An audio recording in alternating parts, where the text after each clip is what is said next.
నిర్మాతల మీటింగ్లో చాలా దారుణమైన పరిస్థితుల్లో ఉన్నాం. మనం ఆల్రెడీ కర్ణాటక కంటే ఎక్కువ ఇస్తున్నాం, తమిళనాడు కంటే ఎక్కువ ఇస్తున్నాం, కేరళ కంటే ఎక్కువ ఇస్తున్నాం, బాంబే కంటే ఎక్కువ ఇస్తున్నాం. ప్లస్ మనం షూటింగ్ చేసుకుంటే మన చిన్న సినిమా తీసుకుంటా అంటే ఫైనాన్స్ ఇవ్వడానికి రాడు, ఒక డిస్ట్రిబ్యూటర్ కొనడానికి రాడు, ఒక ఎగ్జిబిటర్ ఫేవర్ చేయడానికి రాడు. ఇలా ఉన్న నెగిటివ్ సిచ్యువేషన్లో కూడా ఒక ప్యాషన్తో మనం సినిమా చేసి ఇవాళ ఉన్న స్టార్ హీరోలు కానీ స్టార్ డైరెక్టర్లు కానీ ఎవరైనా ఒకప్పుడు పుట్టిన చిన్న సినిమాతోనే ఏ పెద్ద సినిమా నుంచి మళ్ళీ కొత్త స్టార్ హీరోలు పుట్టరు. మళ్ళీ మన చిన్న సినిమా నుంచి పుట్టించాలి కాబట్టి మన చిన్న సినిమా బతికితేనే సినిమా ఇండస్ట్రీ బతుకుతుంది, లేకపోతే బతుకుదు. అందుకని మన చిన్న సినిమాలకి కార్మికులు వచ్చి ఇబ్బందులు పెడుతున్నారు, ప్లస్ రకరకాల ఇబ్బందులు, ఫైనాన్షియల్ ఇబ్బందులు ఉంటున్నాయి. ఇన్ని సమస్యల మధ్య కూడా మళ్ళీ మనం మెజారిటీ ఆఫ్ సినిమాలు చేస్తున్నాం. ఇవాళ 95 నుంచి 98% మనకు ఫెయిల్యూర్ ఉంది.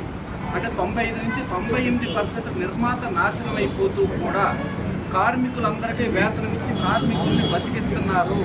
ఇది దయచేసి కార్మికులు అర్థం చేసుకోవాలి. కేవలం 2-5% ఆఫ్ ది సక్సెస్ ఫిలిమ్స్కి ఇచ్చే దాని మూలంగా కార్మికులు బతకట్లేదు.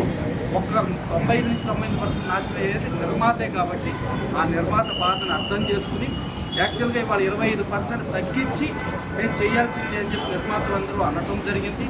అని సరే వాళ్ళ కార్మికులు వాళ్ళ బాధలు కూడా అర్థం చేసుకుని సరే ఆ తగ్గించడం మనకు భావ్యం కాదు కాబట్టి ఉన్నదే ఇస్తూ మన ఇలాగే కంటిన్యూ చేయాలి. మళ్ళీ ఈ పెంచే వేతనం మాకు వర్తించకూడదు.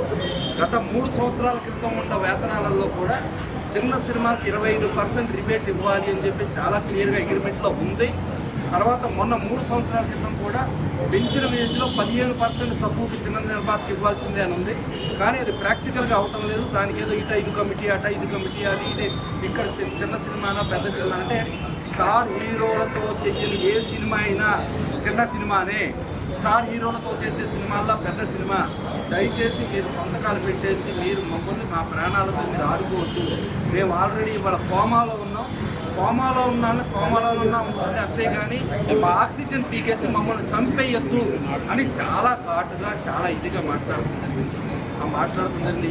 అభిప్రాయాలన్నీ కూడా డెఫినెట్గా పోలీస్ కౌన్సిల్ ఛాంబర్ దృష్టికి తీసుకెళ్తుంది. Chamber authenticated body, mother body federation వర్కర్స్కైనా, ప్రొడ్యూసర్స్కైనా, డిస్ట్రిబ్యూటర్స్కైనా, ఎగ్జిబిటర్స్కైనా, స్టూడియోకైనా. ఇంకోటి ఏంటంటే ఈ వేతనాలకు సంబంధించి కార్మికులకు సంబంధించి ఒరిజినల్గా ఇది ప్రొడ్యూసర్కి కార్మికులకి సంబంధించిన సమస్య. గతంలో మీరు ప్రొడ్యూసర్ కౌన్సిల్కి ఇవ్వమన్నా కాదులేని ఛాంబర్లోనే ఉంది.